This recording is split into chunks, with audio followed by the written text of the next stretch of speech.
Hala ka, ang laki. Oh my gulay. Hello guys. Pinutol muna natin. Kaya naman nagmamadali kagad para may thrill. Alam mo yun. Magandang gabi po. Ayun nga kasi dahil nga nag-voice over ako ngayon gabi. Bukas nyo ito mapapanood ng umaga. Kasi nga, ang sarap talaga magtrabaho kapag wala, alam mo yung walang nagba-background music ng mga nag-iiyakan, nagsisigawan. Kaya much better talaga na wala talagang mga maiingay. Ayan, kaya pinatulog ko muna sila. O, diba? Kaya ang payapa ng gabi ko ngayon. Okay, for today's video, ang ating client ngayon ay, alam niyo yung roll nail?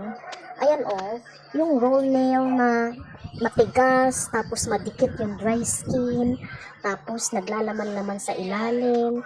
Alam mo yung first time ko tong hinawakan, alam mo grabe talaga nagtitingang daga. Kasi nga sa tigas nga daw ng kuko niya, at dahil nga madikit ang mga dry skin niya, yung mga unang naglilinis dito kay nanay, ay hindi nga nakukuha yung mga gilid na yan. Kaya yung nagtitingang daga na yan, hanggang dyan lang yan sa may gitna dito, hindi doon na hindi nakukuha. Kumbaga parang pag hinawakan mo yan siya, ay parang may tenga talaga siya as in. Siguro nakakita na kayo ng mga ganun. Ayan hindi yan nakukuha. Kasi nga, sigig sundot, masakit daw. Ayan ang laki ng makukuha natin dyan. Kapag mga ganitong case talagang hinahawakan ko, ay naku, as in, alam mo yung masakit na yung bato ko kasi nakatutok talaga ako sa kinakalkal ko. Ayan, tapos pigil-pigil rin yung pulso ko dyan. Masakit siya sa batok, sa pulso, nakabaluktot pa yung likod ko dyan. Kaya wala mo nang kumakausap, talagang galit-galit mo na pagka mga gantong matitigas talaga yung mga kuko. As in, ako, hindi ko naintindihan yung mga tanong. Ay, wait muna guys, may naalala pala ako. May isa palang netizen na nagtanong sa atin. Ito nga yung sabi niya, paano po ba nalalaman kung meron pa or wala ng ingrown at dry skin? Paano nyo yun nararamdaman? Paano? Paano nga ba? So, may ganun. Hindi kasi ganito yun.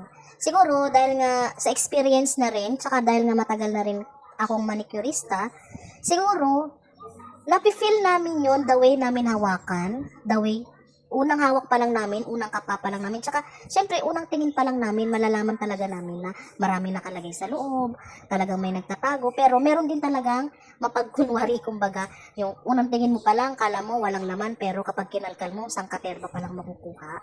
Alam mo yun? Pero kasi alam nyo guys, kahit nasabihin natin na matagal na rin kami sa industriya ng paglilinis, may mga times na hindi talaga kami perfect. May mga times na nakaka-murder din kami, may mga times na nakakaiwan din po kami ng ingrown, at may mga times din po talaga, siguro dahil sobrang pagod sa dami ng ginagawa, kaya may mga pagkakataon o nangyayaring ganun. Pero, syempre, tao lang tayo, wala naman kasing perfecto talaga. Okay, balik tayo sa tanong. Ayun na nga, paano nga namin nalalaman? Siguro dahil nga, parang yung paghawak mo ng pusher, parang yung pusher, o yung nipper may pakiramdam, parang oops, dito meron dito, uy dito ako kumalkal, meron pang natira dito, alam mo yun, parang meron na siyang pakiramdam, kasi sa tagal na nga namin naglilinis, parang yung pusher tsaka nipper, para na rin siyang kamay, na nakakonekta sa mga kamay namin, na alam mo yun, as in, basta hindi ko ma-explain, parang may pakiramdam na rin siya, ganon. Ewan ko lang din kung ano yung pakiramdam ng iba, basta ito yung, ganon ang napifeel ko, hindi ko lang din alam sa ibang manicurista. Tsaka syempre, hindi naman sabihin mo talagang simot na simot mo. Ako talaga, ugali ko kasi, nagtatanong talaga ako sa mga client ko, yan, kinakapa ko, pinipindot-pindot ko dyan, sinasabi ko sa kanila, meron ka pa po bang nafe-feel, may masakit pa ba, may nakatusok pa ba, nagtatanong ako, kung wala na, hindi na ako nagkakalkal. Alam nga naman na, alam mo yun, sabi na nga wala na, tapos kakalkalin mo pa. Ako kasi talaga, nakadepende ako sa customer. Pag alam ko naman na nakuha ko naman na lahat, tapos okay naman na yun, tapos pagkatas ng tanong ko umokay na rin siya, umagri na rin siya, at alam ko rin naman din, na wala na akong naiwan, bakit ako magkakalkal ng todo-todo, diba?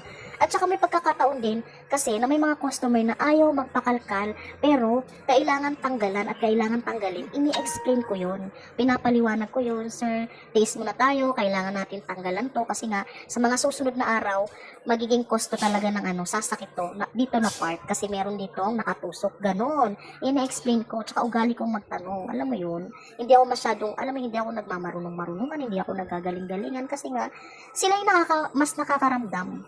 Ako lang yung naglilinis, sila yung mas nakakaramdam. Ganon. Ayan, yun lang po yung answer ko doon sa isang netizen na nagtanong sa atin. Sana nasagot ko po yung tanong nyo. Ayun lang po talaga yung masasagot ko as in. Ayun lang yung, alam mo yun, yung base po sa experience ko. Kaya yung iba, Kung may mga gusto pa kayong malaman, try nyo lang magtanong. Tapos sa next vlog ko, i-share ko rin sa inyo kung paano at bakit. Yan. Ayan lang muna yung tanong for today's video. May mga iba pang nagtanong sa akin eh. Ito lang talaga yung ko. Napilian ko munang sagutin. Yung iba nagtanong kung mahirap ba daw maging isang manicurista, paano ba daw, ilang taon ba daw para maging magaling kang isang manicurista. Siguro sasagutin natin yan sa next vlog ko. Kaya, mag-comment kayo dyan sa baba kung anong gusto nyong malaman para iba-vlog ko po. Thank you for watching, guys. Salamat po sa walang sawang suporta at panonood ng mga videos ko. Comment nyo naman sa baba pagka gusto nyo yung mga ganitong kwentuhan, ha? Yung mga usap-usap, no? Bye-bye!